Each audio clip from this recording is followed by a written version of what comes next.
founder of the Big Bang Theory. What do you think was happening before the Big Bang? Yeah. It started with a Big Bang. It was quickly followed by a rapid expansion.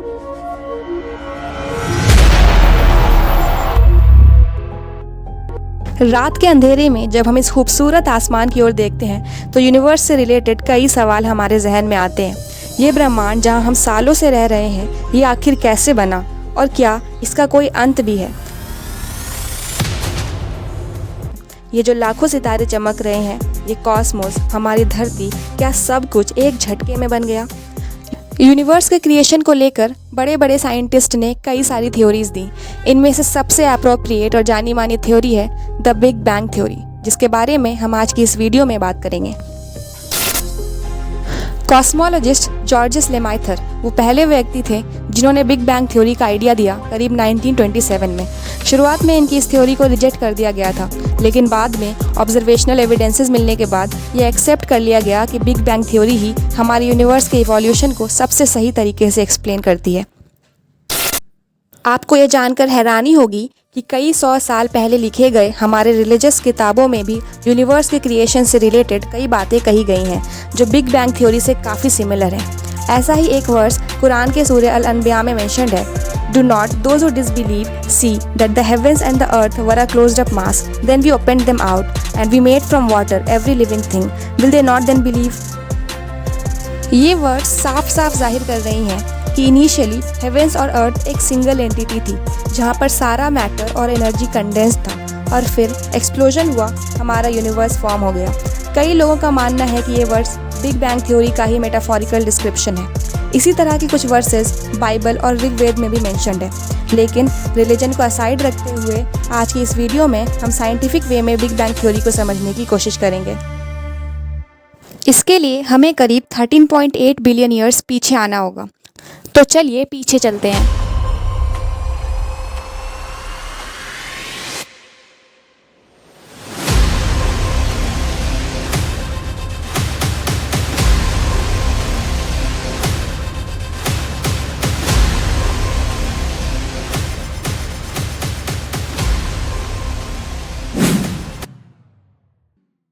इस वक्त पर हमारा universe एक ऐसे state पर है जहां temperature extremely high था। यूनिवर्स का सारा मैटर और एनर्जी एक छोटे से पॉइंट में कॉन्सेंट्रेट हो गया था।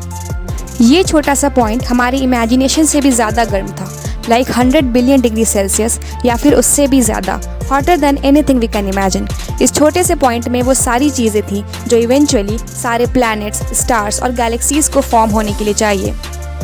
और फिर अचानक से एक एक्सप्लोजन होता है और ये टाइनी पॉइंट एक्सपैंड करने लग जाता है। जैसे जैसे ये पॉइंट एक्सपैंड करता है, इसकी टेम्परेचर कम होने लगती है और छोटे छोटे पार्टिकल्स एक साथ मिलकर इलेक्ट्रॉन, प्रोटॉन और न्यूट्रॉन बनने लग जाते हैं और इवेंचुअली एटम्स भी फॉर्म होने लगते हैं। अब यहाँ पर ग्रेविटी ने बहुत ही क्रूशियल रोल प्ले किया। इन एटम्स की डेंसिटी में छोटे छोटे वेरिएशंस होने की वजह से क्लम्प्स ऑफ मैटर फॉर्म हो गए। ओवर टाइम ग्रेविटी की वजह से ये क्लम्प्स ऑफ मैटर एक दूसरे से अट्रैक्ट होने लगे और इवेंचुअली स्टार्स और गैलेक्सीज फॉर्म हो गए। अब यहाँ से कॉस्मिक इवोल्यूशन स्टार्ट हो जाता है। जैसे जैसे समय बीतता गया, स्टार्स के कोर्स में हाइड्रोजन और हीलियम जैसे गैसेस फ्यूज़ होने लग गए, जिसकी वजह से और भी हेवी एलिमेंट्स क्रिएट हो गए। जब भी किसी स्टार की डेथ होती तो वो सारे एलिमेंट्स स्पेस में एक्सपेल हो जाते, जिससे कि प्लैनेट्स जैसे कॉम्प्लेक्स स्ट्रक्चर्स फॉर्म हो गए और इसी तरह से ये स्टार्स, प्लैनेट्स और गैलेक्सीज क्रिएट हुए। जब से बिग बैंग हुआ तब से लेकर आज तक ये यूनिवर्स एक्सपैंड करता जा रहा है। हमारा यूनिवर्स 68% डार्क मैटर से बना हुआ है और ये डार्क एनर्जी ग्रेविटी के अपोजिट काम करती है, जिससे कि हमारे यूनिवर्स की एक्सपेंशन की गति और भी ज़्यादा बढ़ गई है। ये एक्सपेंशन कुछ इस तरह से है। एग्जाम्पल के तौर पर मान लें एक गुब्बारे पर कई सारे डॉट्स हैं। जैसे जैसे इस गुब्बारे को फुलाया जाता है, ये डॉट्स एक दूसरे से दूर होने लगते हैं। ठीक उसी तरह से अगर इन डॉट्स को गैलेक्सीज मान लिया जाए और गुब्बारे को स्पेस, तो ये बात सामने आती है कि यहाँ एक्सपेंशन स्पेस का हो रहा है। इस एक्सपेंशन को रोकने या रिवर्स करने के लिए मैटर के पास उतना ग्रेविटेशनल पुल नहीं होगा। जिस स्पीड से हमारे यूनिवर्स आज एक्सपैंड कर रहा है, उससे कई ज़्यादा गति से वो आने वाले समय में एक्सपैंड करेगा। But the most important part is, हर चीज़ का एक एंड होता है। जिस प्रकार इस यूनिवर्स का जन्म हुआ तो अंत भी होगा। इसी एक्सपेंशन पर बेस्ड है द बिग फ्रीज थ्योरी।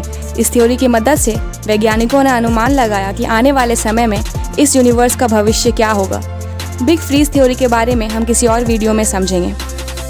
तो फिर आज का ये वीडियो इस यूनिवर्स की तरह बिग बैंग से शुरू होकर बिग फ्रीज पर अंत होता है। थैंक यू दोस्तों for joining on this cosmic journey.